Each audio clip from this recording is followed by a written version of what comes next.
Meu irmão mais velho me arrastou pelo cabelo e abusou de mim até meu corpo sangrar, feito um porco no abate. O sangue escorria quente pelas minhas pernas trêmulas, manchando a terra batida do chão, enquanto eu implorava a Deus por misericórdia.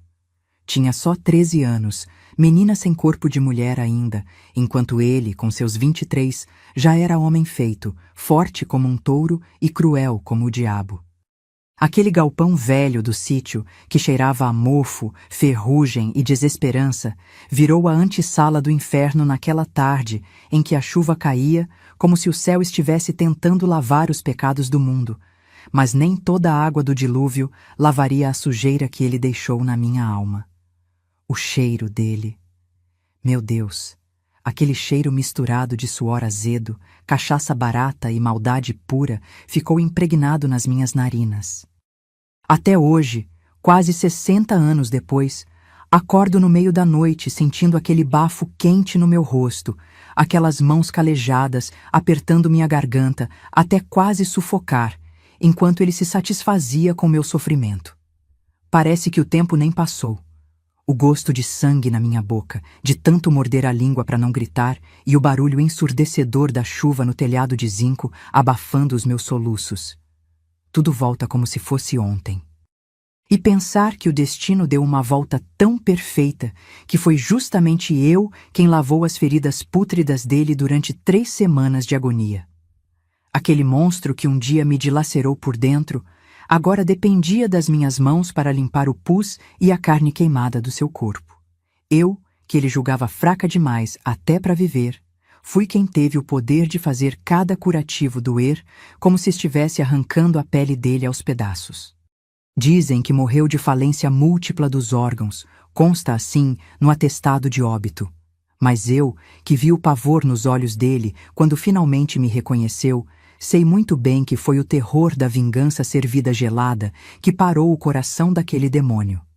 Foi o medo e a dor, administrados gota a gota pelas minhas mãos de enfermeira experiente, que acabaram finalmente com ele. Meu nome é Antônia Bandeiras. Tenho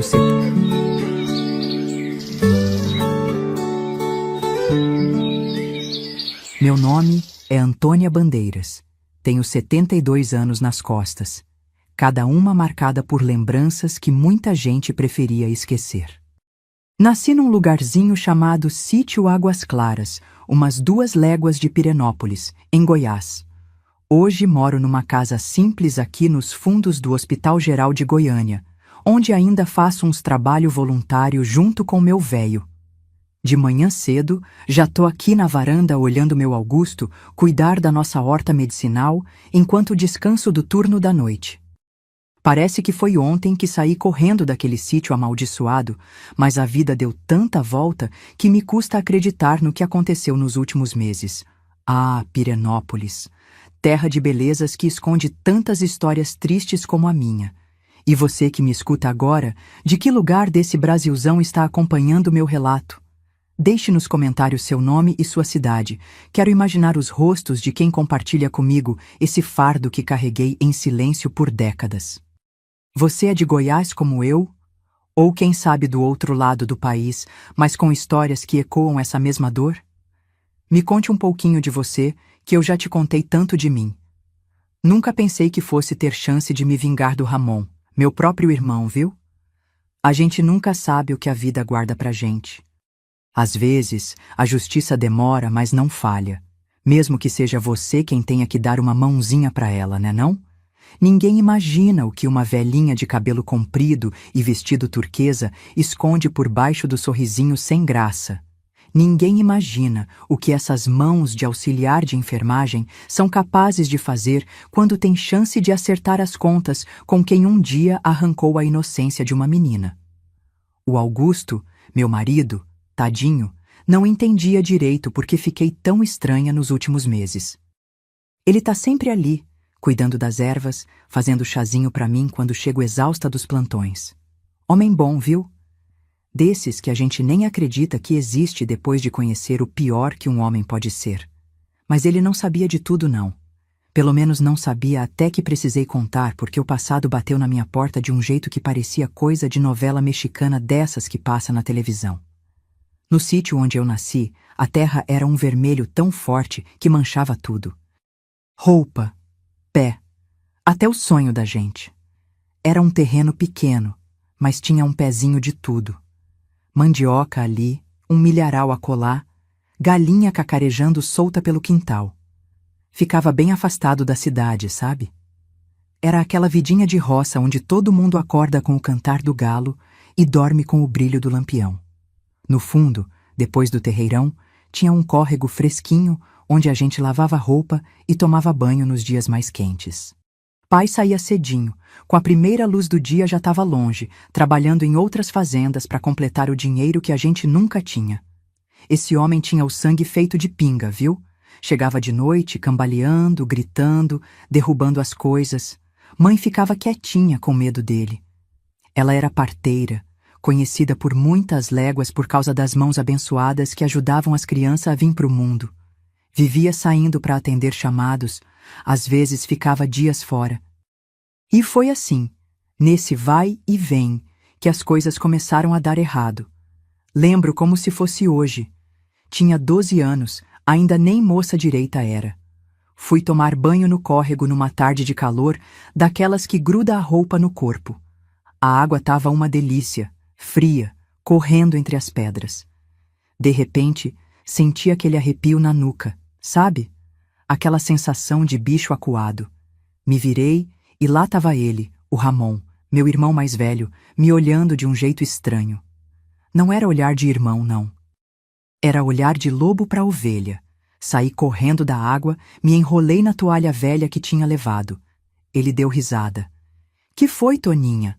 Tá com vergonha do seu irmão agora? Depois daquele dia, comecei a tomar banho só quando sabia que ele estava longe, trabalhando.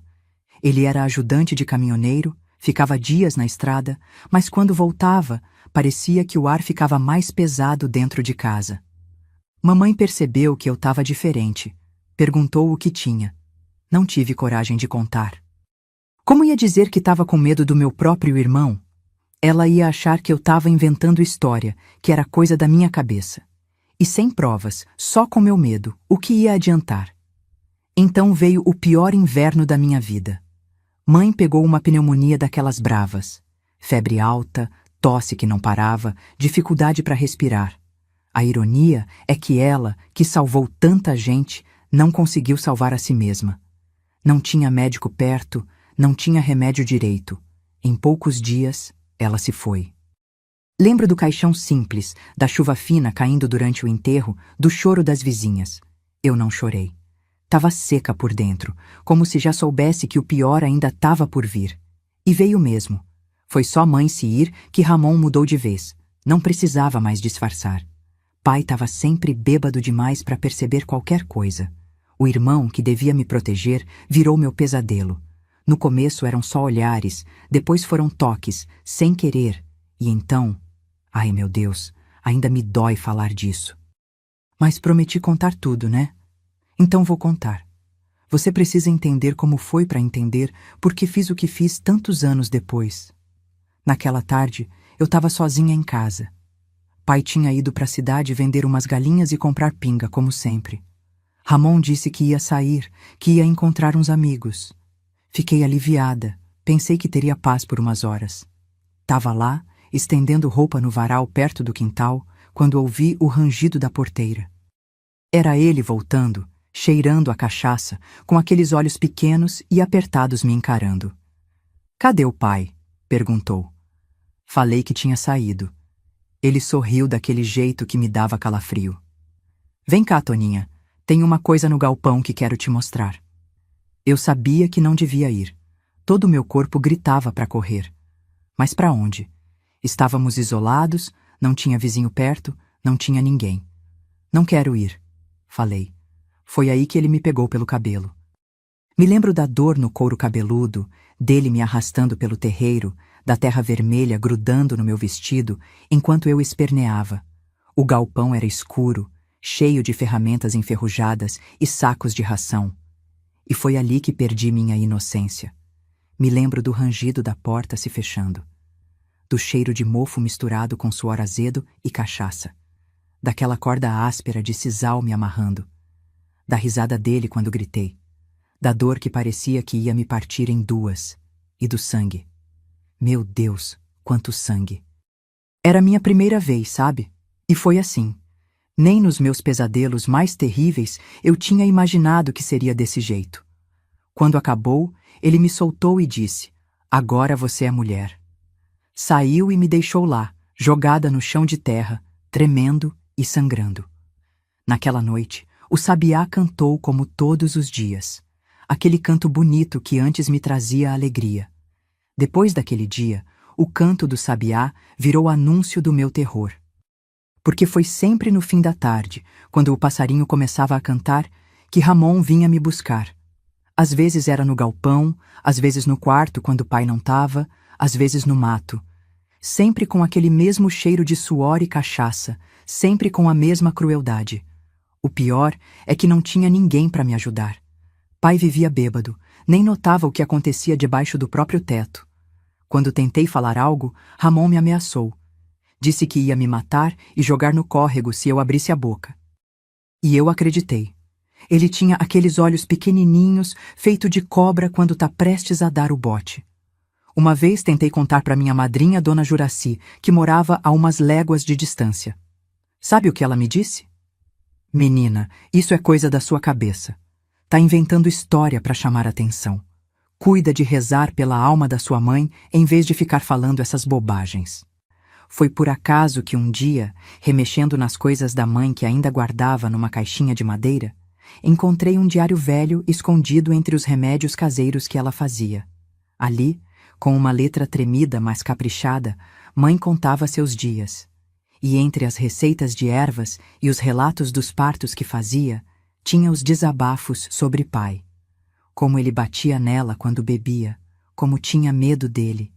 Li aquilo e foi como se tivesse encontrado um pedaço dela que ainda estava vivo. E junto com as histórias tinha as receitas. Chá de raiz de fedegoso para febre, folha de pitanga para dor de barriga e outras misturas mais complicadas. Comecei a estudar aquele caderno escondido. Aprendia sobre as plantas, sobre como usá-las. Pensava, um dia vou fazer um chá bem forte pro Ramon. Um chá que faça ele dormir e nunca mais acordar. Cheguei a colher as ervas, a preparar tudo. Mas na hora H, faltou coragem. E se não desse certo? E se ele descobrisse? Seria meu fim. Então continuei aguentando, dia após dia, noite após noite, esperando uma chance de fugir daquele inferno. A pior vez foi quando o pai viajou para comprar umas sementes em outra cidade. Ficamos 3 dias sozinhos. Ramon me amarrou no pé da cama com aquela mesma corda de sisal que já conhecia bem. Me deixou ali, só me soltando quando queria. Fazer aquilo. Foi quando ganhei essa cicatriz no pulso, de tanto me debater tentando me soltar. Naqueles dias, achei que ia morrer. De fome, de sede, de dor, de desespero. Mas algo dentro de mim era mais forte. Algo dizia, aguenta, Antônia. Um dia você vai sair daqui. Um dia você vai ser livre. E esse dia chegou. Mas como a vida dá voltas, viu? Nunca imaginei que 50 e tantos anos depois ia ser eu, a menina que ele violentou, quem ia estar com ele em seus últimos dias. Mas não foi como enfermeira dedicada, não. Foi como a vingança em pessoa. Cada curativo doloroso, cada gota de remédio atrasada, cada procedimento que fiz naquele velho todo queimado no hospital tinha gosto de justiça. 3 semanas de agonia ele aguentou, olhando para mim com aqueles mesmos olhos de cobra, agora um deles cego pelas queimaduras, me reconhecendo e sabendo exatamente por que eu fazia o que fazia. Morreu sozinho, sem ninguém chorando por ele.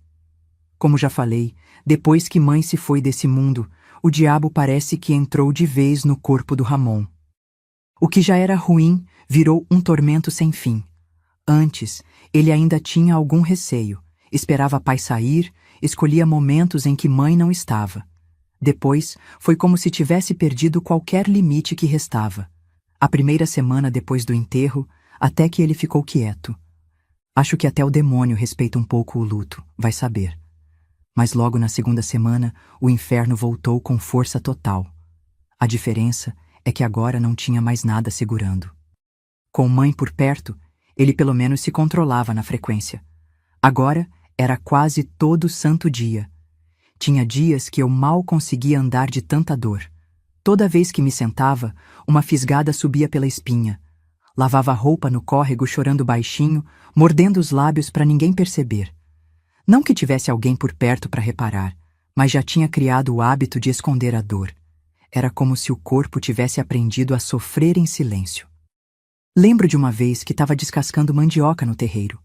O sol a pino, aquele calor desesperador de Goiás. Ramon tinha saído cedo, dizendo que ia trabalhar no frete de umas cargas. Senti alívio quando ele saiu, como se um peso tivesse saído do meu peito. Podia respirar por algumas horas. Tava lá, cantarolando baixinho enquanto trabalhava, quando escutei o barulho da porteira. Gelei na hora. Era ele voltando, horas antes do que devia. Que cê tá cantando aí, Toninha? Ele perguntou com aquele ar de quem tá procurando motivo para implicar. Nada não, respondi, abaixando a cabeça. É proibido agora cantar? Ele deu um risinho que até hoje me arrepia só de lembrar. Não é proibido não, cê pode cantar, só que eu prefiro quando cê grita. Nem deu tempo de reagir. Ele me pegou pelo braço com aquela mão grossa e áspera, me arrastou para dentro do paiol de milho. Lá dentro, me jogou no chão e começou a desafivelar o cinto enquanto dizia que ia me fazer cantar de outro jeito. O som daquela fivela abrindo. Minha Nossa Senhora, até hoje quando escuto um barulho parecido, meu corpo inteiro trava. Era o anúncio do terror. O metal batendo, a correia de couro passando pelos passantes da calça. Ele gostava de fazer isso bem devagar, para me deixar com mais medo ainda. Às vezes, antes de fazer o que fazia, me batia com o cinto. Nas costas, nas pernas, onde desce. O pior nem era a dor da cintada, mas saber o que vinha depois. Naquela tarde no paiol, ele estava mais violento que o normal. Acho que tinha bebido, ou talvez tivesse levado algum fora de alguma moça da cidade, e queria descontar a raiva. Me lembro de ter mordido a língua com tanta força para não gritar que senti aquele gosto metálico de sangue encher a boca. Era estranho, sabe? Era como se, não gritando, eu ainda tivesse algum controle sobre a situação. Como se, mantendo o silêncio, uma parte pequena de mim ainda fosse minha, não dele. Pai nunca percebeu nada. Como ia perceber? Vivia no mundo da cachaça. Chegava cambaleando, falando sozinho. Às vezes dormia antes mesmo de comer o que eu tinha feito para janta. E o Ramon sabia se aproveitar disso direitinho. Era esperto o desgraçado. Quando o pai estava lúcido, se comportava como o filho exemplar. Pai, o que o senhor está precisando? Deixa eu ajudar. E o velho caía feito um patinho. Esse menino é meu braço direito, dizia todo orgulhoso. Ramon descobriu que a melhor forma de garantir que pai não ia atrapalhar era manter ele sempre bem abastecido de pinga. Pai, tô vendo que o senhor não tá muito bem hoje. Acho que é falta do remédio, né? Deixa que eu vou comprar mais lá na venda. Pai agradecia com os olhos já marejados pela falta da cachaça. Vai, meu filho, Deus te abençoe. E lá ia o Ramon, todo solícito, buscar a garrafa que ia deixar pai desmaiado por horas. Antes de sair, sempre olhava para mim com aquele sorriso malicioso. Cuida bem do pai, Toninha. Já volto para cuidar de você. Nessas horas, meu estômago dava um nó. Eu ficava ali, fazendo hora, esperando a desgraça chegar. Às vezes, rezava pedindo um milagre. Que ele não voltasse, que fosse atropelado na estrada, que um raio caísse na cabeça dele. Deus que me perdoe, mas pedi a morte daquele homem muitas vezes. Quando ele voltava, a primeira coisa que fazia era dar a cachaça para pai. Se sentava, conversava um pouco, esperava o velho começar a ficar grogue. Tá melhor, pai? Esse remédio é forte, né? Melhor o senhor deitar um pouco. E pai, já na metade da garrafa, concordava. É, meu filho, vou descansar os ossos. Mal fechava os olhos e já roncava alto. Era quando o verdadeiro Ramon aparecia, com aquele olhar que me congelava por dentro. A pior vez, que nunca vou esquecer enquanto viver, foi quando eu estava com uns 13 anos e pouco. Era um dia de chuva, daquelas que parece que vai lavar o mundo. Pai tinha saído cedo. Foi resolver uns negócios na cidade grande, daqueles que leva dias. Ramon chegou ensopado. Tinha ido num boteco ali perto. Tava cheirando a cachaça mais que o normal. E tinha um olhar diferente, mais raivoso. Me encurralou na cozinha, me jogou com força no chão de terra batida. Foi a primeira vez que senti uma dor como nunca antes. Não era só a violência de sempre, que já era terrível. Era algo mais. Senti um calor escorrendo entre as pernas, misturado com o sangue da violência. Olhei para baixo e vi uma poça vermelha se formando. Chorei tanto que pensei que ia me afogar nas próprias lágrimas. Até o Ramon ficou assustado quando viu tanto sangue. Parou no meio do que fazia e ficou olhando. Parecia confuso. "Que diabo é isso?" perguntou, apontando para o sangue. Eu nem conseguia responder, só soluçava. "Te machuquei por dentro, foi?" Ele disse com um tom que parecia até preocupado. Deve ter pensado que tinha feito um estrago que não dava para esconder. Foi a única vez que vi algo parecido com remorso nele. Levantou as calças e saiu às pressas, me deixando ali, sangrando no chão. Passei a noite toda no canto da cozinha, tremendo, a chuva batendo forte no telhado. Coloquei uns panos entre as pernas, mas o sangue não parava. Pensei que ia morrer, e para falar a verdade, naquela hora, até desejei morrer mesmo. Só vim descobrir depois, já moça mais velha, que aquele sangramento todo era minha primeira menstruação, que por azar veio junto com o pior abuso de todos. Por muito tempo, não consegui separar uma coisa da outra na minha cabeça. Virar moça para mim sempre esteve ligado à dor e ao terror. Ramon ficou uns dias sem me procurar depois disso. Acho que ficou com medo de ter feito algum estrago permanente. Mas logo voltou às mesmas práticas. Parecia até que tinha gostado de me ver sangrando, porque depois disso ficou mais violento ainda, como se tivesse descoberto novos limites para testar.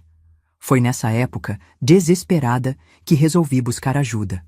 Juntei coragem e fui até a casa da minha madrinha, Dona Juraci.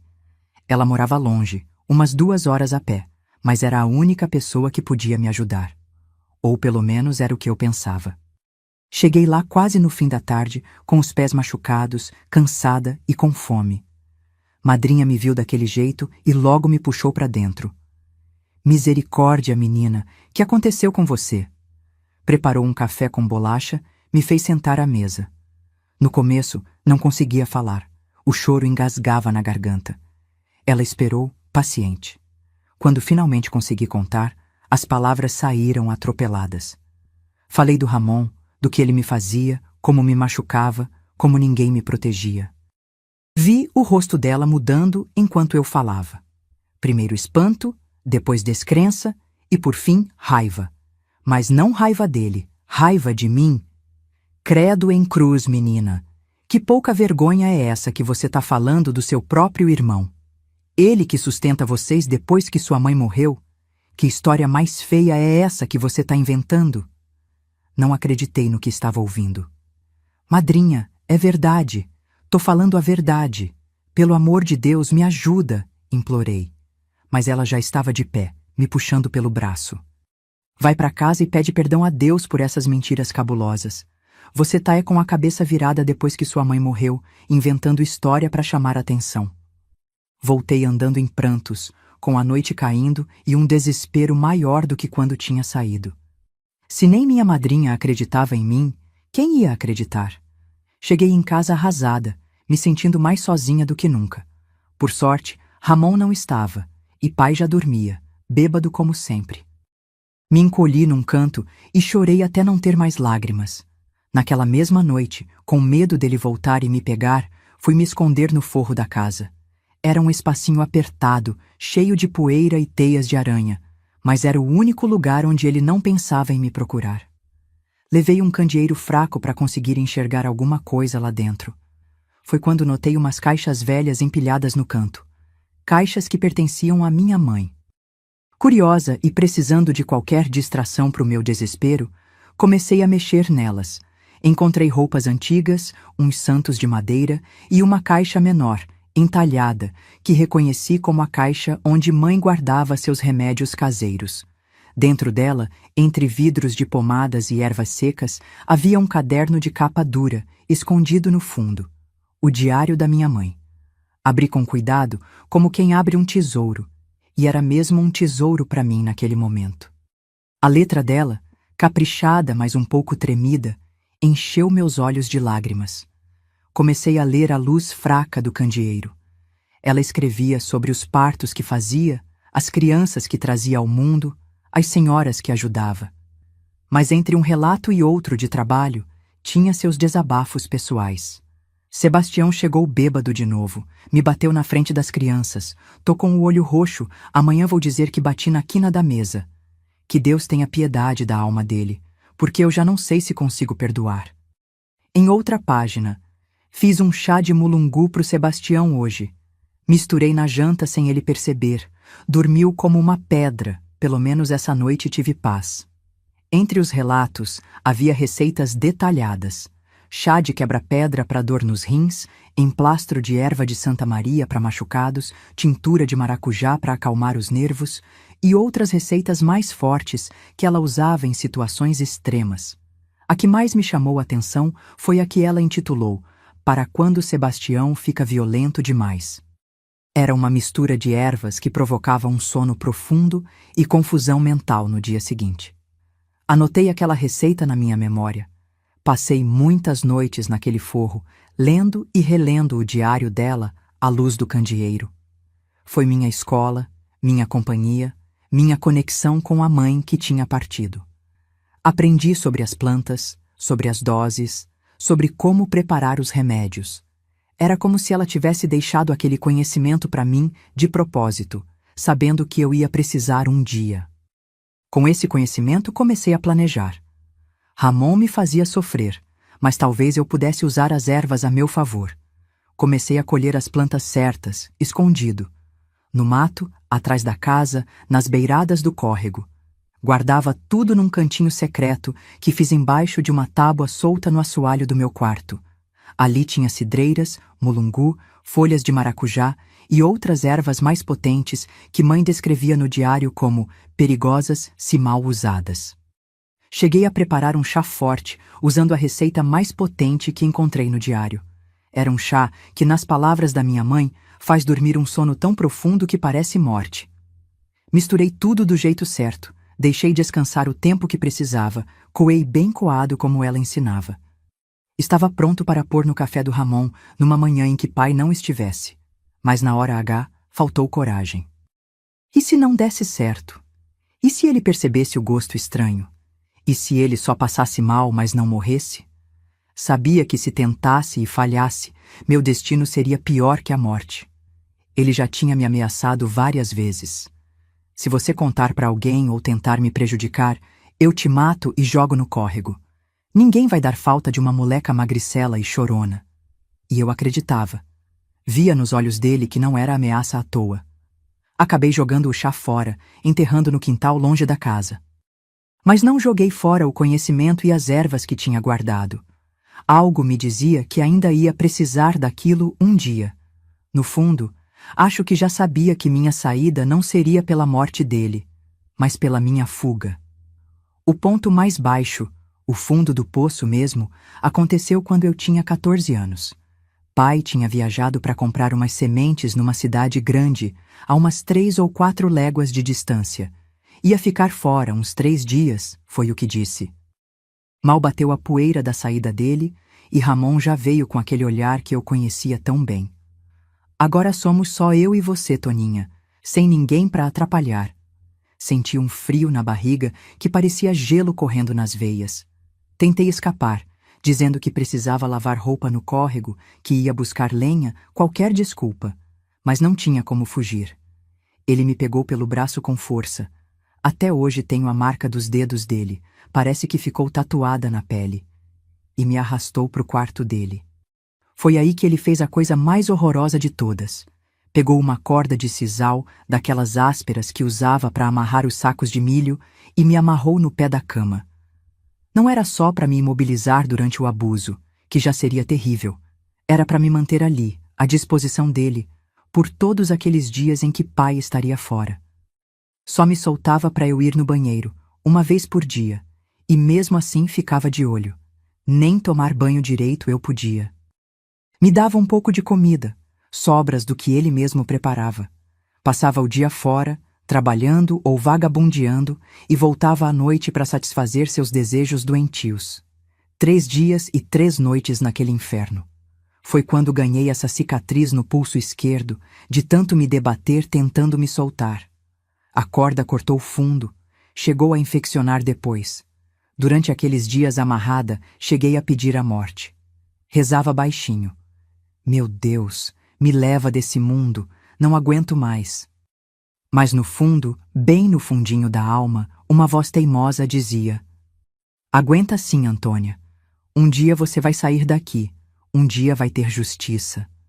Preciso parar um momento para respirar fundo. Contar isso ainda dói mesmo depois de tantos anos. Se minha história está tocando seu coração, gostaria de pedir um apoio. Vê aquele botãozinho do valeu logo abaixo do vídeo? Parece uma moedinha com um coração. Qualquer contribuição, mesmo pequena, ajuda o canal Sabedoria da Vovó a seguir recolhendo relatos como o meu pelo Brasil. São histórias que precisam ser contadas para que outras mulheres saibam que não estão sozinhas. Essa equipe usa o dinheiro para viajar até nós, velhinhas do interior, comprar equipamento, pagar hospedagem, coisas que parecem pequenas, mas fazem toda a diferença. É só clicar no Valeu, escolher um valor e confirmar. Simples assim. Agora, vamos continuar, que o pior já passou, mas o mais surpreendente ainda está por vir. Quando o pai voltou daquela viagem, Ramon me desamarrou e me mandou limpar todo o quarto, tirar qualquer sinal do que tinha acontecido ali. Se você falar alguma coisa pro pai, juro que da próxima vez não vai sobrar nem o corpo para contar história. Acreditei nele. Sempre acreditava nas ameaças dele. Naquela noite, deitada na minha esteira no canto da sala, olhando as frestas do telhado e sentindo as dores pelo corpo todo, tomei uma decisão. Não ia morrer ali. Não ia deixar aquele monstro destruir o que restava de mim. Ia fugir. Não importava como. Não importava para onde. Qualquer lugar seria melhor que aquele inferno. Mas precisava planejar direitinho. Não podia simplesmente sair correndo. Ele viria atrás, me acharia e aí sim seria meu fim. Comecei a observar os padrões, a rotina. Quando pai e Ramon saíam juntos. Quando ficavam mais tempo fora. Fui guardando umas moedinhas que às vezes pai me dava quando estava de bom humor. Escondi uma trouxa pequena com 2 mudas de roupa debaixo de umas tábuas soltas. Fiz um saquinho de pano com ervas para dor e feridas, sabendo que ia precisar na jornada. E esperei. Esperei o momento certo, como onça que fica quieta observando antes de dar o bote. Esse momento chegou numa noite de tempestade, dessas que varre tudo que encontra pela frente. Mas isso já é outra parte da história. O que importa é que mesmo no fundo do poço, mesmo vivendo um terror que ninguém deveria passar, eu nunca deixei de acreditar que um dia seria livre. E que um dia, de alguma forma, o Ramon ia pagar pelo que fez. Só não imaginava como nem quando isso ia acontecer. Minha chance de escapar daquele inferno veio numa noite que nunca vou esquecer. Eu tinha 16 anos quando aconteceu. Foi numa tempestade daquelas que só Goiás sabe fazer, com raio cortando o céu igual faca e vento que parecia querer arrancar as árvores pela raiz. O tipo de tempestade que faz até os mais descrentes se benzerem e rezar um Pai Nosso. Aquela noite, Ramon tinha me trancado no galpão velho, o mesmo onde tudo começou anos atrás. Ele fazia isso de vez em quando, principalmente quando bebia demais e ficava com medo de que eu tentasse fugir enquanto ele dormia. "Para você não ter ideias bobas", ele dizia, passando o cadeado enferrujado. Me deixava ali, no escuro, com os ratos e as baratas por companhia. A chuva começou por volta das 8 da noite.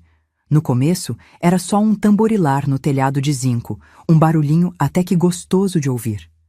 mas foi aumentando, ficando mais violenta, até virar um estrondo constante que não deixava pensar. O vento uivava pelas frestas da madeira, assobiando como alma penada. De repente, ouvi um estalo forte, seguido de um barulho de coisa desabando. Uma parte do telhado do galpão tinha cedido. A água começou a entrar em cascata pelo buraco, encharcando tudo dentro. Por um instante, fiquei paralisada de medo. Mas logo percebi. Era minha chance. A tábua que segurava o cadeado tinha rachado com a queda do telhado. Corri até lá e comecei a empurrar com toda a força que tinha. Empurrei, até meus ombros doerem. Com um último esforço, a tábua cedeu.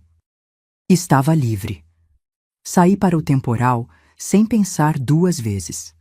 A chuva me açoitava o rosto, o vento quase me derrubava, mas era o melhor banho da minha vida. Liberdade tem um gosto que só quem já esteve preso pode entender. Corri direto para o meu esconderijo embaixo do assoalho e peguei a trouxinha que tinha preparado. 2 mudas de roupa, o saquinho de ervas para dor, as moedinhas que tinha juntado e o caderninho com as receitas da mãe, a única lembrança que levei. Nem olhei para casa. Sabia que pai devia estar desmaiado de cachaça como sempre, e Ramon provavelmente também, depois da bebedeira do dia. Saí correndo em direção à estrada, sem me importar com a lama que cobria tudo, com os relâmpagos que clareavam o céu como se fosse dia. Tinha o coração tão apertado que mal conseguia respirar. Mas as pernas não paravam de correr.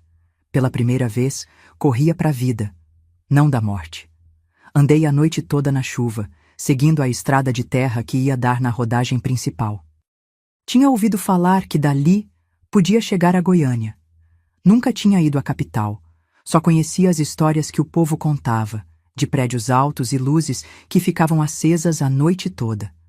Parecia outro mundo, e era para lá que eu queria ir. O mais longe possível do sítio Águas Claras, o mais longe possível do Ramon. Quando o dia clareou, me escondi num milharal à beira da estrada. Não podia arriscar ser vista. E se o Ramon viesse atrás de mim? E se algum conhecido da família me encontrasse e avisasse ele? Fiquei ali, encolhida entre os pés de milho, com a roupa ainda molhada colada no corpo, tremendo de frio e de medo. Mas feliz. Pela primeira vez em anos, feliz. A viagem até Goiânia foi a coisa mais difícil que já fiz na vida. Foram 150 quilômetros a pé, debaixo de sol e chuva. Só andava de noite, quando tinha menos chance de ser vista. Durante o dia, me escondia onde dava. Canaviais, plantações de milho, mato fechado. Comia o que encontrava pelo caminho. Fruta do mato, mandioca crua arrancada de alguma roça, às vezes até folha e raiz que sabia que não eram venenosas. As moedas que tinha levado eram tão poucas que guardei para uma emergência.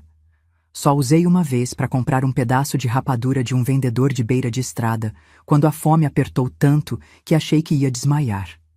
O resto do tempo vivi de água de córrego e do que a natureza oferecia. Demorei 6 dias naquela jornada. 6 dias entre a vida e a morte. Meus pés ficaram em carne viva, as bolhas estourando e formando feridas que infeccionavam na poeira da estrada.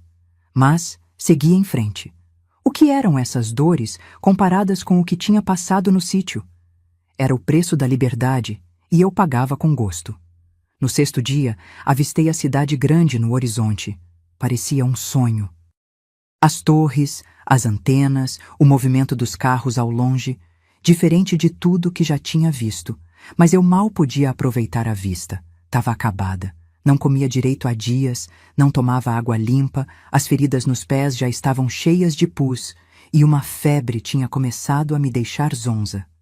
Mesmo assim, arrastei o corpo até a entrada da cidade. Perguntei para um homem que passava onde ficava um hospital. Ele me olhou com uma cara de nojo. Só imagino o estado que eu devia estar. E apontou numa direção. A Santa Casa é para lá, moça. Foi a última coisa que lembro antes da escuridão me engolir. Desmaiei ali mesmo, na calçada em frente ao hospital. Depois me contaram que 2 enfermeiras que estavam saindo do turno me encontraram caída e me levaram para dentro. Acordei 2 dias depois, numa cama limpa, com um soro enfiado no braço e uma freira de meia-idade sentada ao meu lado, rezando um terço. Era a irmã Conceição, a primeira pessoa que me deu uma mão de verdade na vida. Ela não era médica, mas era enfermeira-chefe da Santa Casa. Uma mulher séria, de poucas palavras, mas olhos bondosos que pareciam enxergar a alma da gente. Como se sente, menina? Foi a primeira coisa que me perguntou quando abri os olhos. Viva, respondi, e ela deu um sorrisinho discreto. Irmã Conceição nunca me perguntou diretamente o que tinha acontecido. Não sei se por intuição ou experiência, mas acho que ela entendeu logo de cara.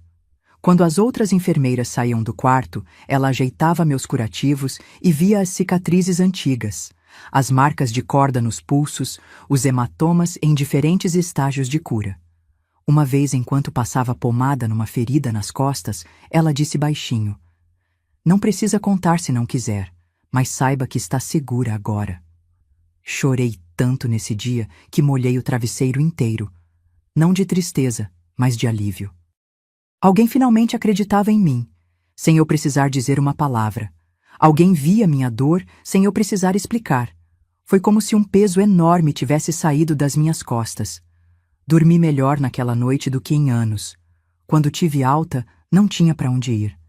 Irmã Conceição percebeu meu desespero e ofereceu uma solução. "Precisamos de uma lavadeira aqui no hospital. A nossa acabou de se aposentar. Tem um quartinho no depósito de lençóis onde você pode ficar." Não era grande coisa, um cubículo com uma cama estreita e um baú para os poucos pertences, mas para mim era um palácio. Um lugar só meu, com porta que trancava por dentro. Luxo que nunca tinha conhecido. O trabalho era pesado. Lavava montanhas de lençóis todo dia, alguns manchados de sangue e outras coisas que nem quero lembrar. Minhas mãos ficavam em carne viva da soda cáustica e do esfrega-esfrega. Mas não reclamava. Era trabalho honesto, tinha comida na hora certa e o melhor de tudo, ninguém me machucava. Foi ali, entre pilhas de roupa suja e bacias de água com sabão, que comecei a reconstruir minha vida. Irmã Conceição me deixava assistir às aulas dela de primeiros socorros quando não tinha serviço. Eu ficava num cantinho da sala, bebendo cada palavra, memorizando cada gesto. Aquilo me fascinava. A ideia de poder ajudar a curar em vez de só conhecer a dor. Um dia, aconteceu um acidente grave perto do hospital. Um ônibus tinha capotado na rodovia e dezenas de feridos chegaram ao mesmo tempo. Todo mundo foi chamado para ajudar, até eu. "Lava suas mãos e vem", ordenou Irmã Conceição. No meio daquela correria, me vi segurando gases, passando instrumentos, ajudando a conter sangramentos. Não sei de onde veio aquele conhecimento, talvez de observar as aulas, talvez de cuidar das próprias feridas por anos, mas minhas mãos pareciam saber o que fazer. Depois daquele dia, as coisas mudaram. Irmã Conceição começou a me chamar para pequenas tarefas de enfermagem. "Segura esse curativo aqui. Troca aquele soro. Limpa essa ferida." Fui aprendendo na prática, observando, perguntando quando tinha coragem. Em pouco tempo, as enfermeiras já me chamavam quando precisavam de uma mão extra. O hospital era meu mundo agora. Passava os dias entre as enfermarias e a lavanderia, absorvendo tudo o que podia. À noite, quando todos dormiam, pegava os livros de medicina que encontrava e tentava decifrar aquelas palavras difíceis à luz de um lampião fraco. Muitas não entendia. Tinha estudado tão pouco na vida, mas persistia, juntando as letras, formando as palavras, tentando dar sentido àquele conhecimento que tanto queria ter. Foi numa dessas noites, voltando tarde para o meu quartinho depois de ajudar num parto complicado, que encontrei pela primeira vez o Augusto. Ele tinha acabado de começar como motorista de ambulância no hospital. Um rapaz alto, de sorriso fácil, mas olhos tristes que pareciam carregar alguma história pesada também. Esbarrei nele no corredor, derrubei os lençóis limpos que carregava. Ele se abaixou para ajudar a recolher. "Você é a nova ajudante da Irmã Conceição, né?" perguntou, me entregando a pilha de lençóis. Sou a lavadeira, corrigi, na defensiva. Estava acostumada a esperar o pior dos homens.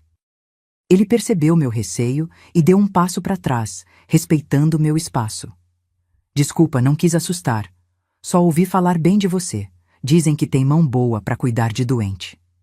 Foi a primeira vez em muito tempo que um homem falou comigo como gente, não como objeto. Nos meses seguintes, Augusto virou uma presença constante. Nada demais no começo, só bom dia, boa tarde, uma conversa rápida na copa do hospital. Ele nunca foi de forçar aproximação, respeitava meus silêncios, meus medos. Quando eu travava com algum assunto, ele mudava de conversa naturalmente, sem fazer perguntas. Era como se entendesse sem eu precisar explicar. Um dia, ele me trouxe um livro. Achei que você podia gostar. É de anatomia, mas tem figuras que ajudam a entender. Era um livro velho, com a capa desgastada, mas para mim valia ouro. Foi o primeiro presente que recebi na vida que não tinha segundas intenções por trás. Chorei escondida naquela noite, não de tristeza, mas de um sentimento novo que nem sabia nomear. A amizade com Augusto foi crescendo devagar, no ritmo que eu permitia.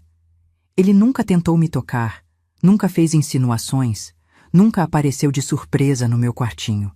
Era paciente de um jeito que eu não sabia que um homem podia ser. Quando contei que estava estudando para tentar o exame de auxiliar de enfermagem, ele se ofereceu para me ajudar com as matérias mais difíceis. Tinha estudado até o científico, sabia explicar as coisas de um jeito simples. Estudávamos juntos nas folgas dele, na capela do hospital quando estava vazia. Eu sentada de um lado da bancada, ele bem longe do outro. Com o tempo, a distância foi diminuindo naturalmente. Não por ele se aproximar, mas por eu deixar de ter tanto medo. Foi a primeira vez que baixei a guarda perto de um homem desde que saí do sítio. Passei no exame de auxiliar de enfermagem com nota alta. Irmã Conceição não escondeu o orgulho. Você tem dom, menina, sempre soube. Foi promovida de lavadeira a auxiliar oficial, com direito a uniforme branco e tudo. Ganhava pouco, mas era mais do que jamais tinha sonhado. Augusto fez questão de comemorar comigo, me levou para tomar um sorvete na praça. Foi meu primeiro sorvete na vida. A transformação não foi só por fora. Por dentro, algo também mudava. As feridas da alma são mais difíceis de curar que as do corpo, isso é verdade. Mas aos poucos fui reaprendendo a confiar, a sorrir, a acreditar que nem todo mundo no mundo queria me machucar. Foi um processo lento, com muitas recaídas. Tinha noites que acordava gritando, o suor frio escorrendo, sentindo o peso do Ramon sobre mim como se fosse real. Nesses dias, me encolhia no canto da cama e passava horas tremendo até o sol nascer. Augusto soube do meu passado aos poucos, em pedaços que fui tendo coragem de contar. Nunca forçou, nunca pediu detalhes que eu não queria dar. Um dia, depois de quase 2 anos de amizade, segurou minha mão pela primeira vez. Só isso. Segurou e ficou ali, quieto, me deixando decidir se queria aquele toque ou não. Não soltei. Foi como cruzar uma ponte que achei que nunca conseguiria atravessar. Nos casamos quando eu tinha 25 anos. Uma cerimônia simples na capela do hospital, com Irmã Conceição e alguns colegas de trabalho como convidados. Nada de festa grande, nada de família. A dele tinha desaprovado o casamento com uma moça sem origem. E a minha? Bem, a minha já não existia mais para mim. Não tive vestido branco nem véu. Só um vestido azul claro que costurei com a ajuda das enfermeiras e uma flor no cabelo. Foi o suficiente. A noite de núpcias foi outro desafio. Augusto sabia o quanto aquilo era difícil para mim. Não precisa ser hoje, nem amanhã, nem nunca se você não quiser. Ele disse quando chegamos no quartinho alugado que seria nossa casa.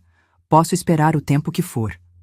Chorei tanto naquela noite, não de medo ou tristeza, mas porque nunca imaginei que um homem podia respeitar uma mulher daquele jeito. Demoramos quase 6 meses até conseguir ter uma intimidade de verdade. Cada pequeno avanço era uma vitória sobre o passado. Cada toque consentido, cada beijo desejado, era um pedaço do Ramon que ficava para trás. Augusto tinha a paciência de um santo. Nunca reclamou, nunca forçou, nunca me fez sentir que devia alguma coisa a ele. Logo no início do casamento, tivemos uma conversa difícil.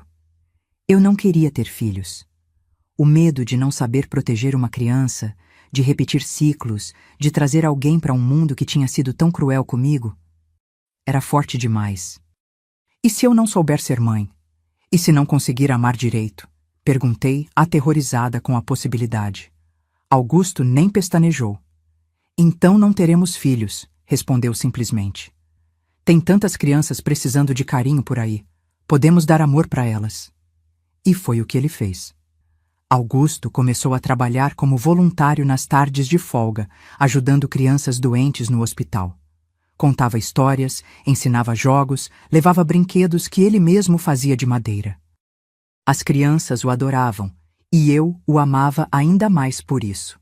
Era um homem que fazia o bem sem alarde, sem esperar reconhecimento. O oposto de tudo que conheci na infância. Nossa vida foi seguindo assim, simples, mas digna. Conseguimos comprar um terreno pequeno nos fundos do hospital e construir uma casinha modesta. Eu seguia trabalhando como auxiliar de enfermagem, agora respeitada pela equipe. Augusto continuava como motorista de ambulância, muitas vezes fazendo turnos extras para conseguirmos economizar algum dinheiro. Foi mais ou menos nessa época, já com uns 5 anos de casada, que recebi uma notícia inesperada. Uma prima distante da minha mãe, que nem lembrava que existia, apareceu no hospital procurando por mim.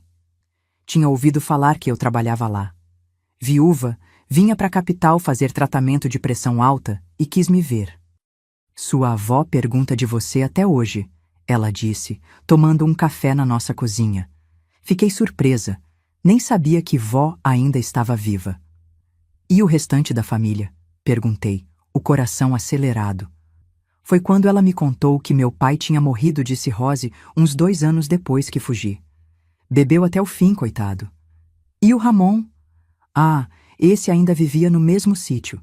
Tinha herdado a terra depois que o pai morreu. Mas tá mal falado na região. Dizem que bebe mais que o pai e que já teve problema com outras meninas da redondeza. Ninguém deixa a filha perto dele. Aquilo mexeu comigo de um jeito que não esperava. Ramon continuava lá, continuava fazendo mal a outras meninas como fez comigo. Enquanto eu tinha conseguido reconstruir minha vida, ele seguia destruindo as outras. Uma raiva antiga subiu pela garganta, um gosto amargo que pensei que tinha ficado no passado. Naquela noite, depois que a prima foi embora, não consegui dormir.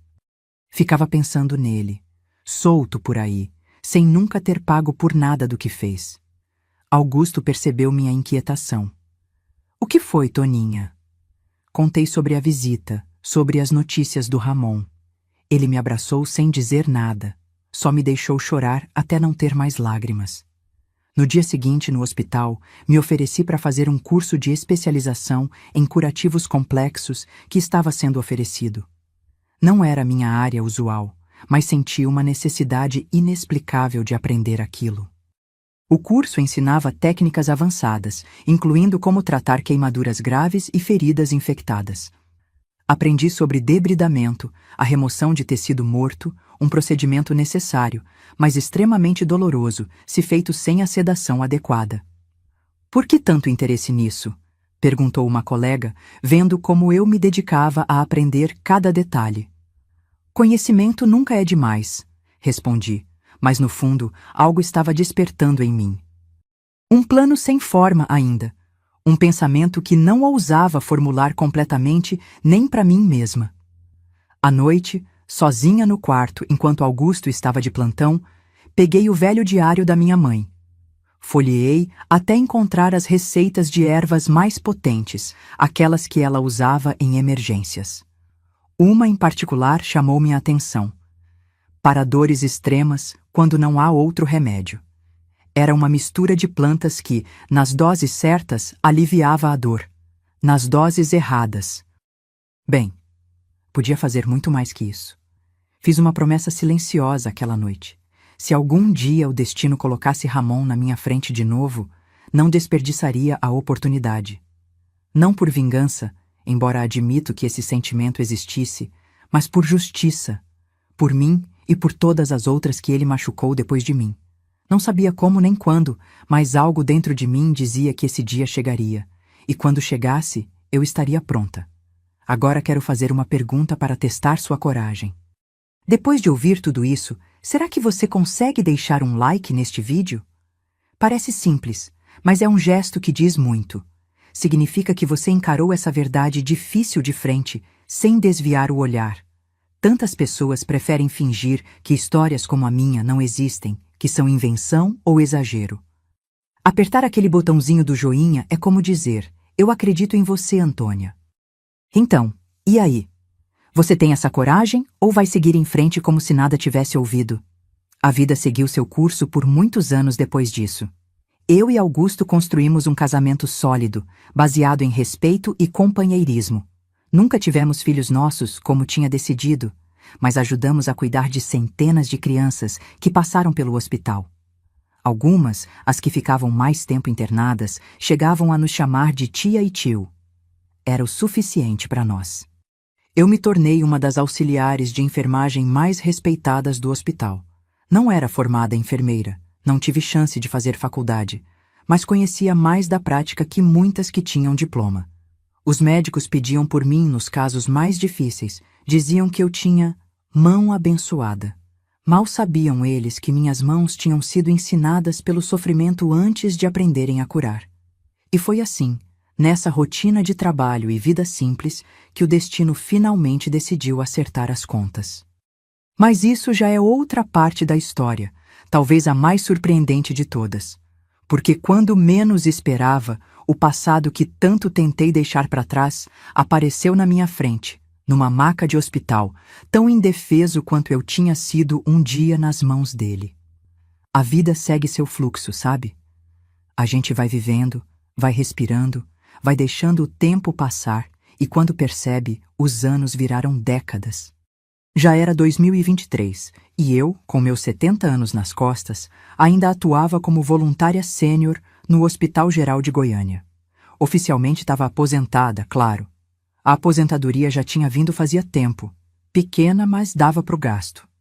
Mesmo assim, nunca deixei de ir para o hospital 3 vezes na semana. E o Augusto, meu marido, sempre dizia que eu merecia descansar depois de uma vida inteira cuidando dos outros. Mas como é que eu ia ficar em casa o dia todo? O hospital era mais meu lar que minha própria casa. Conhecia cada canto, cada corredor, cada máquina. Os médicos mais jovens ainda me respeitavam, me chamavam de Dona Antônia e sempre pediam minha opinião nos casos mais difíceis, mesmo eu sendo só voluntária agora. Ela tem mais experiência que todos nós juntos, diziam. E era verdade. 50 e tantos anos dedicados ao mesmo lugar ensina muita coisa que não vem em livro nenhum. Naquela manhã de março, cheguei cedo, como sempre. Gostava do hospital antes da correria começar, quando os corredores ainda estavam calmos e dava para tomar um café sem pressa. Augusto tinha me trazido até a porta. Mesmo aposentado do serviço de ambulância, ele ainda dirigia nosso carrinho velho com o mesmo cuidado de sempre. "Venho te buscar às 7, disse ele, me dando um beijo na testa antes de eu descer.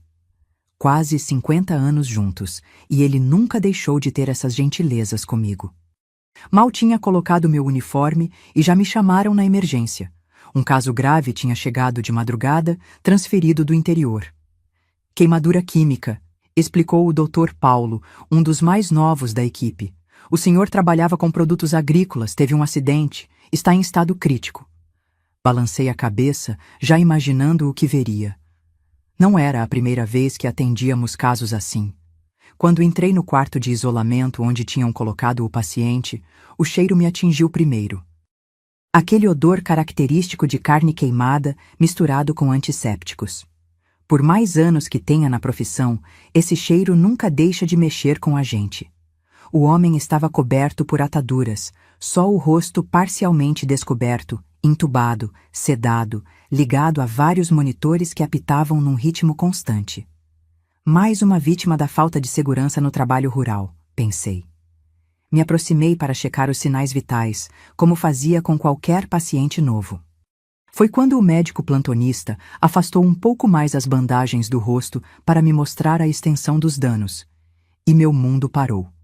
Ali, naquela cama, com o rosto parcialmente desfigurado pelas queimaduras, mas ainda reconhecível, estava Ramon, meu irmão, meu algoz. Reconheci na hora. Mesmo depois de mais de 50 anos, mesmo com o rosto transformado pelo tempo e pelas queimaduras, eu jamais esqueceria aqueles olhos pequenos e penetrantes. E tinha a cicatriz no queixo, aquela que ganhou numa briga de bar quando era jovem. Não havia dúvida, era ele. Senti minhas pernas fraquejarem. O sangue fugiu do meu rosto de tal maneira que o médico perguntou se eu estava bem. Só um pouco de tontura, menti. Idade, sabe como é. Fiz um esforço sobre-humano para manter a compostura. Ali, deitado naquela cama, inconsciente e vulnerável, estava o homem que tinha destruído minha infância, que tinha feito de mim vítima quando eu nem sabia o nome do que ele me fazia. Qual é o nome dele? Perguntei, tentando controlar o tremor na voz. O médico consultou a prancheta. Ramon Bandeiras, 82 anos, produtor rural de Pirenópolis. Sofreu queimaduras quando um tanque de agrotóxico estourou. 67% do corpo afetado, incluindo perda da visão no olho direito. Prognóstico reservado. Perdi a noção de quanto tempo fiquei ali, olhando para ele. Poderiam ter sido minutos ou horas. Minha mente estava num turbilhão, lembranças que tinha enterrado fundo voltando à tona como um rio furioso depois da represa quebrar.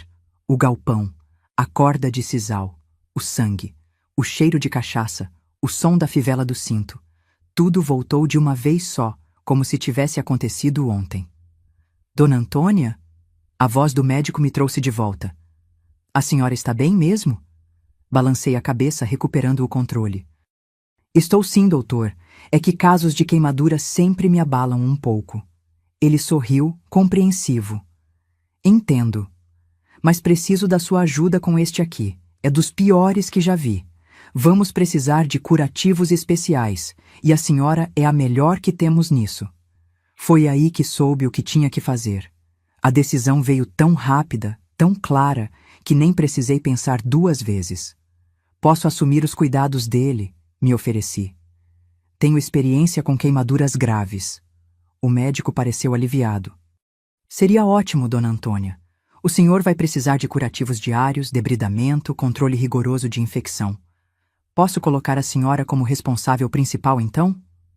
Pode sim, doutor, respondi, sentindo uma calma estranha me dominar. Vou cuidar pessoalmente de tudo. Saí daquele quarto como quem sai de um sonho, ou de um pesadelo. O mundo lá fora continuava o mesmo, enfermeiras correndo de um lado para o outro, pacientes nos corredores, familiares ansiosos na sala de espera. Mas eu tinha mudado. Algo tinha despertado dentro de mim, algo que dormia há muito tempo. A menina que fugiu na tempestade, a jovem que jurou nunca mais ser vítima, a mulher que prometeu a si mesma que um dia haveria justiça. Fui direto para a sala da supervisão e pedi para ver o prontuário completo. Queria saber tudo sobre o estado dele, cada detalhe das queimaduras, cada medicação prescrita. O supervisor me olhou curioso. Não era comum eu pedir isso, mas não questionou. Afinal, eu era a Dona Antônia, a auxiliar mais experiente da casa. Se eu estava interessada num caso específico, devia ter um bom motivo. O prontuário confirmou o que o médico já tinha dito e acrescentou detalhes. As queimaduras cobriam 67% do corpo, principalmente tronco, braços e parte do rosto. O olho direito tinha sido atingido diretamente pelo produto químico, causando cegueira imediata. A pele em algumas áreas estava tão comprometida que chegava ao nível de carbonização. Dor constante e insuportável, controlada apenas com doses altas de morfina, risco elevado de infecção, prognóstico ruim, mas não terminal. Olhando aqueles papéis, um plano começou a se formar na minha cabeça. Não um plano de assassinato. Nunca quis me igualar a ele nesse nível. Mas um plano de justiça, do meu jeito. 50 e tantos anos de experiência em enfermagem tinham me ensinado muito sobre a linha tênue entre aliviar o sofrimento e causá-lo. E agora, esse conhecimento seria minha ferramenta. Comecei naquele mesmo dia. Assumi todos os cuidados dele, da medicação aos curativos.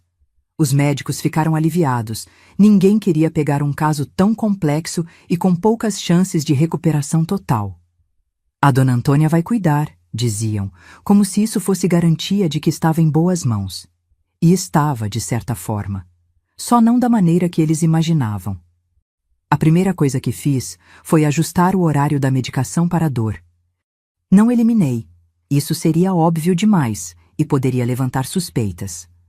Apenas reorganizei para que os analgésicos atingissem seu ponto mais baixo exatamente durante minhas sessões de curativo. Na prática, isso significava que ele estaria sentindo o máximo de dor possível justamente quando eu estivesse manipulando as feridas. Os curativos, em pacientes queimados, são procedimentos dolorosos por natureza, mesmo com analgesia adequada. Mas existem técnicas para minimizar o desconforto. Usar água morna em vez de fria, movimentos suaves, pausas estratégicas para que o paciente se recupere entre uma área e outra. Eu conhecia todas essas técnicas e decidi não usar nenhuma delas. A água que usava era sempre alguns graus mais fria que o recomendado. Não o suficiente para alguém notar se verificasse, mas o bastante para causar desconforto adicional em pele já sensibilizada. Os movimentos eram tecnicamente perfeitos, mas sem a delicadeza que costumava ter com outros pacientes. E o tempo? O tempo era meu maior aliado. O que qualquer outro profissional faria em 30 minutos, eu esticava para 1 hora completa de agonia controlada. Nos primeiros dias, ele ficou sedado a maior parte do tempo, inconsciente do que acontecia. Mas conforme foi melhorando da fase mais crítica, a sedação contínua foi sendo reduzida. E foi aí que comecei a usar a técnica de limpeza profunda, um procedimento legítimo em casos de queimadura grave, mas raramente usado por ser extremamente doloroso, mesmo com sedação adequada. Precisamos fazer limpeza profunda das lesões para evitar necrose e infecção, expliquei ao médico responsável. Vou precisar de autorização para implementar o protocolo completo. O doutor, confiando plenamente em mim, autorizou sem questionar. A senhora é quem entende disso, Dona Antônia. Faça o que for necessário. E assim, todos os dias, por 1 hora inteira, eu limpava cada centímetro das queimaduras dele. O debridamento, remoção do tecido morto, era feito com precisão cirúrgica, mas sem a sedação adicional que normalmente seria administrada. Eu observava seu rosto contorcido de dor, os gemidos que escapavam mesmo através do tubo de respiração, o corpo tentando se contorcer para fugir das minhas mãos. No 5º dia, quando já estava consciente o suficiente para entender o que acontecia ao seu redor, comecei a falar durante os procedimentos, não como fazia com outros pacientes. Palavras de conforto, explicações sobre o tratamento. Não. Falava sobre o tempo, sobre a roça, sobre o sítio Águas Claras. Mencionava coisas que só alguém daquele lugar saberia. No início, eram apenas insinuações. O senhor é de Pirenópolis, né? Região bonita. Conheço bem aquelas bandas. Tem um córrego perto do sítio Águas Claras que era ótimo para lavar roupa e tomar banho no calor. Vi seus olhos, ou o que restava deles, se agitarem, tentando me focar. Mas continuei o trabalho, implacável, aplicando uma solução antisséptica que sabia que ardia como fogo em feridas abertas. Ele gemia, tentava se afastar, mas as contenções o mantinham imóvel. Fique quieto, seu Ramon. É para o seu próprio bem. No 8º dia, ele já respirava sem o tubo e podia falar, ainda que com dificuldade. Foi quando intensifiquei minha estratégia. Durante um procedimento particularmente doloroso, estamos trocando as bandagens das queimaduras mais profundas. Me inclinei perto do ouvido dele e sussurrei. Você se lembra do galpão, Ramon? Do som da chuva no telhado de zinco? Da corda de sisal? Ele congelou. Seus olhos, um cego, o outro injetado de terror, fixaram-se em mim pela primeira vez realmente. Tentou falar, mas só saiu um grunhido. Sorri, continuando o curativo com a mesma eficiência metódica. Shh, não se esforce. Tenho todo o tempo do mundo agora. 56 anos para ser exata. Foi quanto tempo esperei por este momento. O reconhecimento tomou conta do rosto dele aos poucos. Primeiro confusão, depois descrença, e finalmente um horror absoluto quando percebeu quem eu era. Toninha? Ele conseguiu balbuciar, a voz rouca pelo tempo que passou entubado. Antônia Bandeiras, corrigi, apertando um pouco mais forte uma área particularmente sensível. Ele gemeu alto. Auxiliar de enfermagem há mais de 50 anos, especialista em curativos complexos, e sua irmã caçula, que você estuprou repetidamente dos 13 aos 16 anos. Que memória a minha, não? Ele tentou se mexer, chamar alguém, mas ninguém apareceria. Eu tinha fechado a porta e escolhido o horário em que o movimento no corredor era menor. Além disso, gritos de dor vinham daquele quarto todos os dias. Nada que chamasse atenção especial. Não adianta gritar, ninguém vai acreditar em você. Sou a funcionária mais respeitada deste hospital. Você é só mais um velho queimado que ninguém se importa se vive ou morre. A partir daí, cada sessão de curativo virou um acerto de contas. Enquanto limpava metodicamente suas feridas, causando o máximo de dor possível dentro dos limites do que parecia tratamento legítimo, eu narrava em detalhes cada abuso que sofri nas mãos dele. Descrevia o medo, a dor, a humilhação.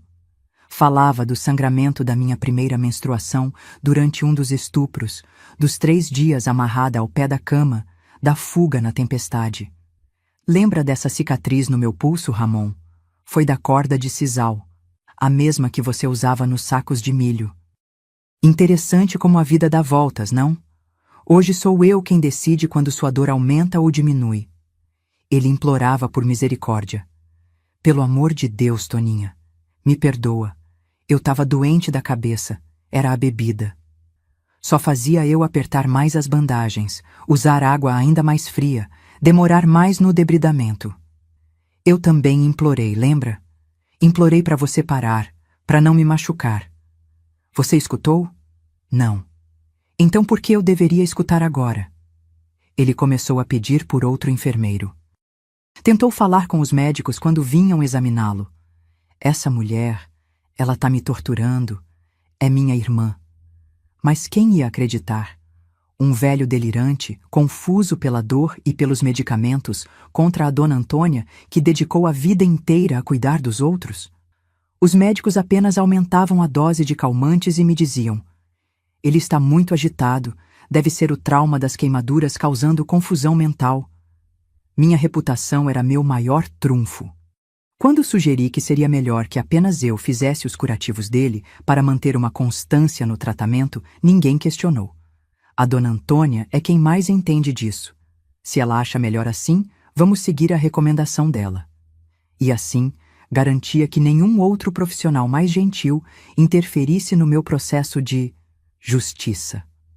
Manipular os registros foi a parte mais delicada, mas também a mais fácil para quem conhecia o sistema como eu. Documentava doses de analgésicos que, na verdade, eram reduzidas ou aplicadas em horários estratégicos para que tivessem o mínimo efeito durante meus procedimentos. 500 mg de dipirona aplicados às 14 horas, escrevia na ficha, quando na verdade aplicava 250 mg às 12 horas, garantindo que o efeito já tivesse passado quando eu chegasse às 15 horas para os curativos.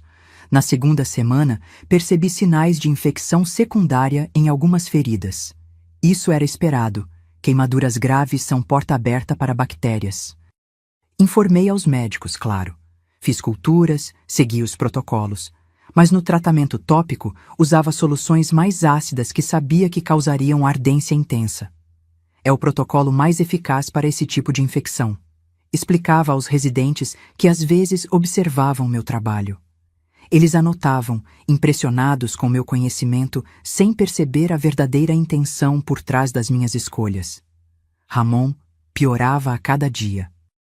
Não só fisicamente, as queimaduras até respondiam ao tratamento, ainda que lentamente, mas mentalmente. O terror constante das minhas visitas, a dor ininterrupta, o medo do que eu faria a seguir, estavam acabando com sua resistência. Começou a desenvolver complicações, arritmias cardíacas, pressão instável, dificuldade respiratória.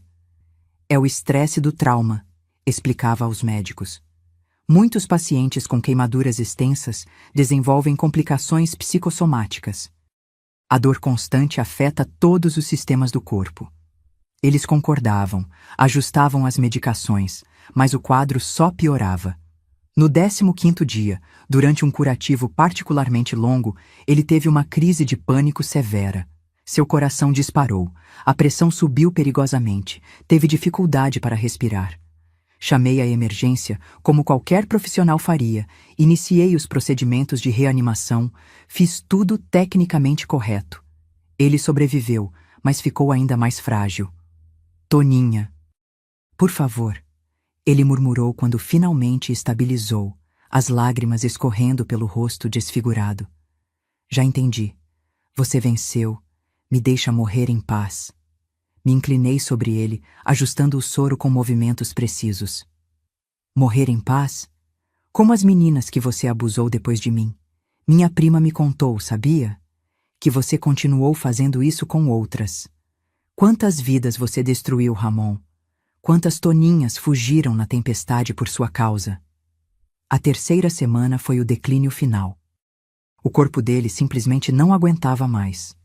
As complicações cardíacas pioraram, os rins começaram a falhar, a infecção se espalhou apesar dos antibióticos potentes. Os médicos discutiam o caso, perplexos. Ele não deveria estar piorando dessa forma. As queimaduras estão até respondendo bem ao tratamento da dona Antônia. No 21º dia, entrei no quarto para o curativo matinal e soube que seria o último. Ramon estava semiconsciente, a respiração superficial, os monitores mostrando sinais alarmantes de falência múltipla de órgãos. Mesmo assim, segui com o procedimento. Limpei cada ferida com a mesma precisão metódica de sempre, ignorando os gemidos fracos que ele ainda conseguia emitir. Sabe, Ramon, falei enquanto trabalhava. Eu poderia ter te matado de forma rápida, poderia ter injetado ar na sua veia ou uma overdose de algum medicamento. Ninguém suspeitaria. Mortes acontecem em casos graves como o seu. Mas não seria justo, seria? Você não me deu um final rápido, me fez sofrer por anos, então tive que retribuir na mesma moeda. Terminei o curativo, arrumei as bandagens com o mesmo capricho de sempre, deixei tudo impecável como era meu costume. Antes de sair, me inclinei uma última vez sobre ele.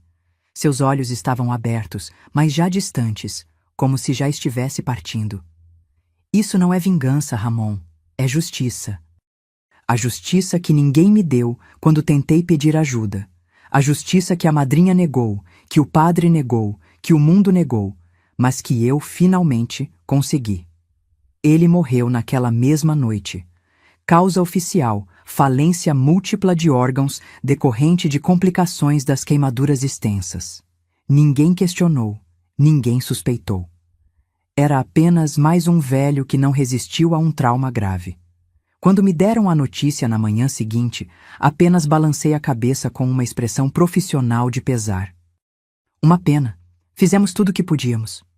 Muita gente pode me julgar por ter escolhido essa forma de vingança. Poderia ter denunciado ele à polícia quando nos reencontramos, mesmo sabendo que depois de tantas décadas seria improvável qualquer condenação. Poderia ter me recusado a tratá-lo, deixando que outro profissional cuidasse dele sem a mesma dedicação que tive. Poderia até ter contaminado suas feridas diretamente ou, errado, alguma medicação de forma óbvia. Mas escolhi um caminho mais sutil. Usar meu conhecimento profissional para que cada minuto sob meus cuidados fosse um lembrete do sofrimento que ele me causou. E você, o que teria feito no meu lugar? Conseguiria olhar nos olhos do seu algoz enquanto ele implora por misericórdia? Me diga nos comentários se acha que fui cruel demais ou branda demais em minha vingança silenciosa. Ele foi enterrado como indigente. Ninguém apareceu para reclamar o corpo. Ninguém veio perguntar por ele. Uma vida inteira de maldades tinha deixado Ramon sozinho no mundo, sem ninguém que chorasse sua partida. Voltei ao trabalho no dia seguinte como se nada tivesse acontecido.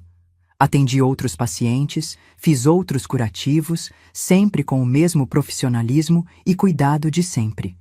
Ninguém nunca soube o que realmente aconteceu naquele quarto durante aquelas 3 semanas. Mas algo tinha mudado dentro de mim. Senti como se um peso enorme tivesse sido removido das minhas costas. Um peso que carregava há tantos anos que já tinha me acostumado com ele, que já tinha se tornado parte de mim. A menina que fugiu na tempestade, a jovem que reconstruiu a vida longe do horror, a mulher que jurou um dia ter justiça, todas elas finalmente podiam descansar.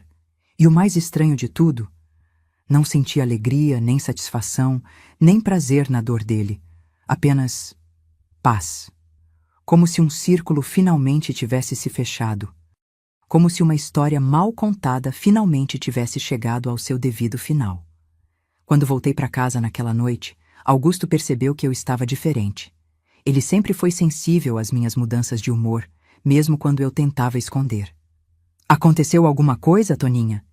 Sentei ao lado dele na varanda, olhando o sol se pôr sobre nossa pequena horta medicinal. E pela primeira vez em mais de 45 anos, contei toda a verdade. Sobre Ramon, sobre o reencontro no hospital, sobre minha vingança metódica.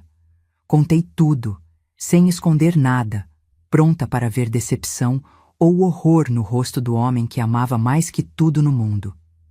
Muita gente me pergunta o que senti quando soube que Ramon tinha dado seu último suspiro. Queriam saber se senti alegria, satisfação, aquele gostinho doce de vingança que as novelas mostram. Mas não foi nada disso. O que senti foi estranho demais para explicar com palavras simples. Era como se um vazio que carregava dentro de mim desde os 13 anos, um buraco negro que sugava tudo de bom que tentava crescer na minha vida, finalmente tivesse sido preenchido. Não com felicidade, mas com uma paz silenciosa. Como quando a chuva forte finalmente para e você só escuta os pingos caindo das folhas, devagarzinho. Não teve investigação nenhuma sobre a morte dele, como era de se esperar. Quem ia investigar a morte de um velho de 82 anos, todo queimado, com infecção generalizada e falência dos órgãos? Os médicos tinham dado o caso como praticamente perdido desde o primeiro dia. Paciente idoso, 67% do corpo queimado, comprometimento de órgãos vitais. Era só mais uma estatística, mais um leito que seria liberado para o próximo caso. O sistema é assim mesmo, frio, prático, sem tempo para questionar o que parece óbvio. Fizemos tudo o que estava ao nosso alcance, disse o doutor. Paulo na reunião clínica do dia seguinte. Olhou para mim com aquele respeito que todos tinham. Dona Antônia cuidou dele como ninguém mais poderia. Se nem com os cuidados dela ele sobreviveu, é porque realmente não tinha mais jeito. Se eles soubessem, mas não saberiam. Nunca. Só uma pessoa no mundo conhecia a verdade completa, além de mim. E essa pessoa era Augusto. Naquela noite, depois de tudo acabado, sentei com meu marido na varanda de casa, olhando as estrelas como fazíamos tantas vezes. Mas aquela noite foi diferente. Pela primeira vez em 56 anos de casamento, contei tudo. Tudo mesmo, sem esconder nenhum detalhe. Falei do reencontro com Ramon no hospital, de como o reconheci na hora apesar das queimaduras, de como planejei e executei minha vingança minuciosa. Contei do debridamento doloroso, dos analgésicos manipulados, das noites em que ele implorava por misericórdia e eu fingia não ouvir. Despejei a verdade toda, pronta para ver nojo, medo ou decepção nos olhos do homem que tinha sido meu porto seguro por mais da metade da minha vida. A reação dele me pegou de surpresa. Não houve julgamento, nem sermão, nem horror. Augusto apenas pegou minha mão entre as dele, Mãos calejadas de quem trabalha com a terra, mãos gentis que nunca me machucaram, e me olhou com aqueles olhos que conheciam minha alma. Toninha, ele disse com aquela voz calma que sempre teve. Se eu tivesse estado lá naquele sítio, naquela época, teria matado ele com minhas próprias mãos. Depois me abraçou, forte e demorado, um abraço que dizia mais que 1000 palavras. Chorei nos braços dele como não chorava desde menina. Um choro de alívio, de libertação. Pela primeira vez, não tinha nenhum segredo entre nós. A última parede que ainda mantinha no meu coração tinha caído.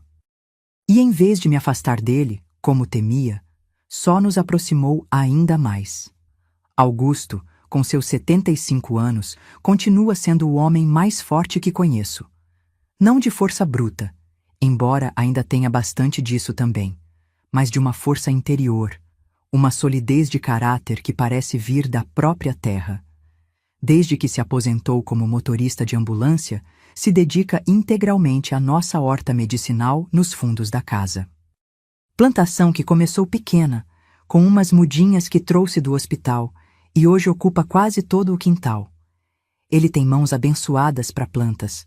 Tudo que planta vinga, cresce forte, dá flor e fruto. Carrega aquele caderninho da minha mãe, o diário com as receitas que salvei tantos anos atrás, como se fosse um tesouro. Já decorou quase todas as páginas, de tanto ler. É a voz da sua mãe chegando até nós, ele diz, ensinando como curar, não como ferir. A parceria que construímos ao longo desses anos é algo que nem nos meus melhores sonhos de menina eu poderia imaginar. Eu no hospital, cuidando dos doentes, usando meu conhecimento para aliviar sofrimento. Ele em casa, cultivando as ervas que uso nos tratamentos complementares que faço. A enfermeira e o jardineiro, brincam os vizinhos. Mas é muito mais que isso. É como se fôssemos dois lados da mesma moeda, duas metades do mesmo ser. Depois que tudo terminou com Ramon, desenvolvi um ritual que mantenho até hoje. Toda noite, quando volto do hospital, lavo as mãos com um sabonete especial que Augusto faz. Uma mistura de erva doce, alecrim e lavanda que ele mesmo cultiva e prepara com cuidado artesanal. Esfrego as mãos demoradamente, sentindo o cheiro, deixando a espuma levar embora não só a sujeira do dia, mas simbolicamente qualquer vestígio daquela história antiga. É meu jeito de dizer que a cada dia estou mais livre, mais limpa, mais em paz. É engraçado como a vida dá voltas, não é? O conhecimento de ervas medicinais que herdei da minha mãe, através daquele diário velho, me ajudou de tantas formas ao longo dos anos. Foi o que me deu os primeiros passos na enfermagem, o que me aproximou do Augusto, o que se transformou em uma especialidade respeitada no hospital. E no fim, foi também o que me deu as ferramentas para fazer justiça com minhas próprias mãos. A mesma planta que cura pode matar, dependendo da dose e da intenção. Minha mãe sabia disso, e agora eu sei também. Algumas colegas no hospital, principalmente as mais novas, sempre comentam sobre minha sensibilidade especial com pacientes vítimas de abuso. Sobre como consigo acalmar uma criança assustada com apenas algumas palavras, como identifico sinais que outros profissionais deixam passar. Dona Antônia tem um sexto sentido para isso, dizem elas. Não é sexto sentido. É a voz da experiência, da dor vivida e transformada em sabedoria. É o olhar de quem já esteve do outro lado e sabe reconhecer os sinais sutis que só quem passou por isso consegue perceber.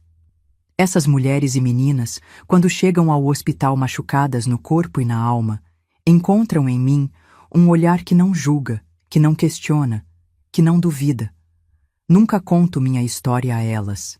Seria pesado demais, inadequado até. Mas ofereço algo que ninguém me deu quando precisei. Acredito nelas, sem precisar de provas ou explicações. Costumo pensar nas feridas como metáforas da própria vida. Algumas cicatrizam completamente, sem deixar marca. São aquelas dores que o tempo cura por inteiro. Outras deixam cicatrizes permanentes, visíveis ou não. São os traumas que aprendemos a carregar, que se tornam parte de quem somos. E existem aquelas que são fatais quando tratadas da maneira errada, como a ferida que Ramon causou em mim, e que só pude fechar quando finalmente fiz justiça.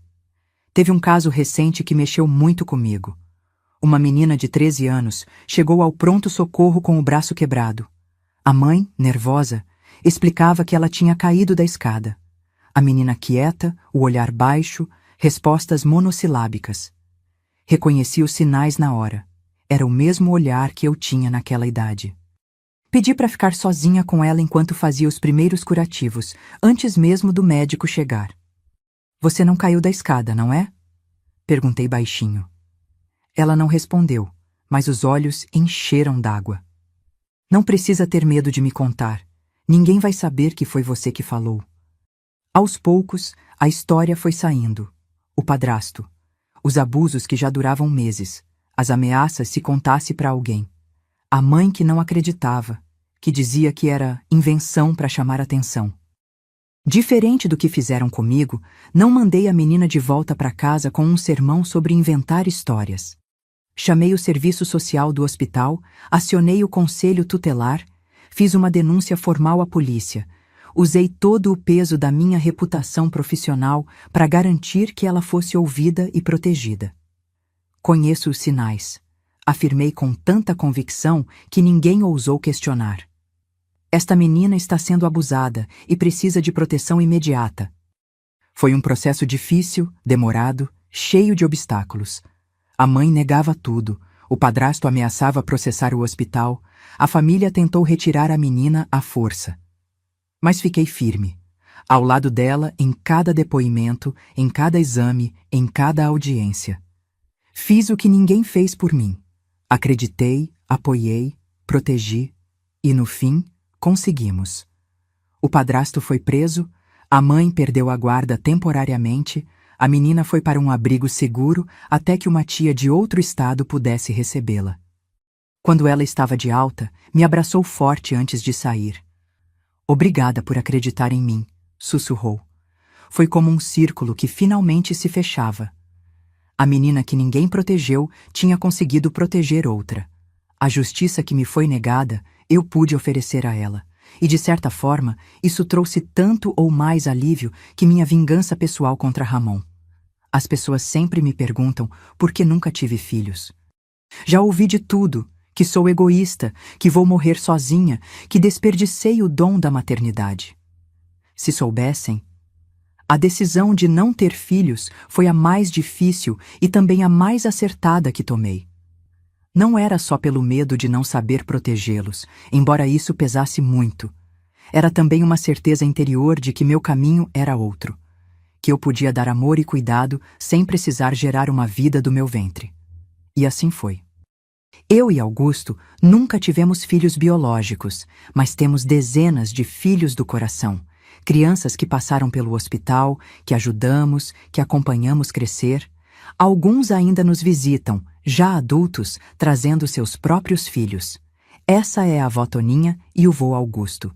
Apresentam com carinho.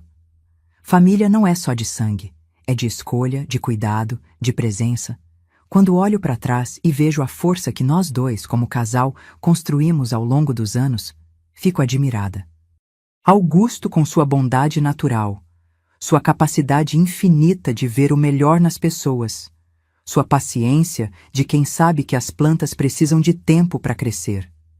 Eu com minha determinação forjada na dor, minha resiliência aprendida no sofrimento, minha habilidade de transformar feridas em sabedoria. Juntos, somos uma combinação improvável e perfeita. Como uma dessas plantas que ele cultiva, que precisam tanto do sol quanto da chuva para crescer fortes. Muita gente me pergunta se a vingança contra Ramon me trouxe a paz que eu buscava. É uma pergunta complexa. Não foi a alegria selvagem que alguns imaginam, aquele prazer sádico de ver o outro sofrer. Foi algo mais profundo, mais contraditório até. Foi como finalmente fechar um livro que estava aberto há décadas numa página dolorosa. Não trouxe alegria permanente, nem apagou as memórias ruins, mas trouxe um estranho sentimento de justiça cumprida, de equilíbrio restaurado no universo. E isso, mais que qualquer outra coisa, me permitiu finalmente dormir sem pesadelos. respirar sem aquele peso no peito. Hoje, sentada aqui na minha varanda, vendo o Augusto voltar da horta com um molho de ervas frescas para o nosso chá da tarde, sinto uma paz que nunca imaginei que fosse conhecer. Não é uma paz perfeita, carrego cicatrizes demais para isso, mas é uma paz verdadeira, conquistada depois de uma vida inteira de luta. Sei que muitos me julgariam se soubessem o que fiz. Diriam que me rebaixei ao nível do meu algoz, que manchei uma carreira de cuidados com um ato de vingança. Mas veja bem, tirei uma vida, sim. Não com veneno ou faca, mas com escolhas deliberadas que sabia que levariam àquele resultado. E mesmo assim, durmo tranquila à noite. Não por ser uma pessoa sem coração, mas porque entendi que às vezes a justiça precisa vir pelas nossas próprias mãos quando todas as outras portas se fecham. A menina de 13 anos amarrada no galpão finalmente pôde descansar. A jovem que fugiu na tempestade finalmente encontrou abrigo definitivo. A mulher que reconstruiu a vida, apesar das cicatrizes, finalmente pôde fechar o círculo. A vingança não me consumiu como alguns diriam. Me libertou. Me permitiu ser plenamente quem sou, sem aquela sombra constante do passado não resolvido. E se tivesse que fazer tudo de novo, faria sem hesitar. Não com prazer, não com ódio, mas com a mesma determinação calma de quem finalmente tem chance de corrigir uma injustiça que durou tempo demais. Olho pro Augusto chegando com as ervas, o sol da tarde iluminando seus cabelos brancos, o sorriso gentil que nunca mudou em mais de 5 décadas juntos. Ele sabe quem sou de verdade, o bem e o mal, a luz e a sombra, e me ama mesmo assim. Talvez esse seja o maior milagre da minha vida. Não a sobrevivência, não a vingança cumprida, mas ter encontrado alguém que enxerga até as partes mais escuras da minha alma e ainda escolhe ficar.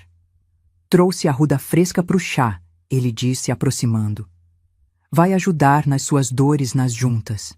Sorrio, estendendo a mão para receber as ervas. As mesmas mãos que causaram dor deliberada agora voltam a seu propósito original: cuidar, aliviar, curar. Essa é a verdadeira Antônia. A que sobreviveu não apenas ao abuso, não apenas à fuga desesperada, não apenas à vingança calculada, mas sobretudo a si mesma, às suas próprias sombras. Obrigada, meu velho, respondo sentindo o cheiro forte da arruda. Vamos fazer esse chá juntos.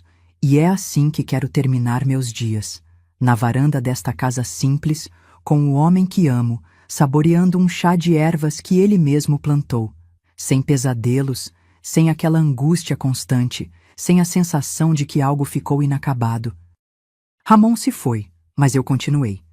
E não apenas continuei, floresci, contra todas as expectativas. Essa talvez seja a maior vingança de todas. Meu nome é Antônia Bandeiras, e essa história que parece de novela aconteceu de verdade nas terras vermelhas do interior de Goiás. Carrego 72 anos nas costas, quase 60 deles convivendo com memórias que muitos prefeririam esquecer, mas que eu transformei em força para seguir em frente e finalmente em justiça com minhas próprias mãos. Enquanto houver fôlego neste peito, continuarei ao lado do meu Augusto e fazendo meus plantões no hospital. E enquanto houver mulheres sofrendo em silêncio, histórias como a minha precisam ser contadas. Se você quer conhecer mais mulheres que, como eu, sobreviveram ao impossível e encontraram maneiras de acertar as contas com seu passado, se inscreva no canal Sabedoria da Vovó. Cada inscrição é como um abraço em todas nós, senhoras do interior do Brasil que por tanto tempo fomos invisíveis aos olhos do mundo, mas que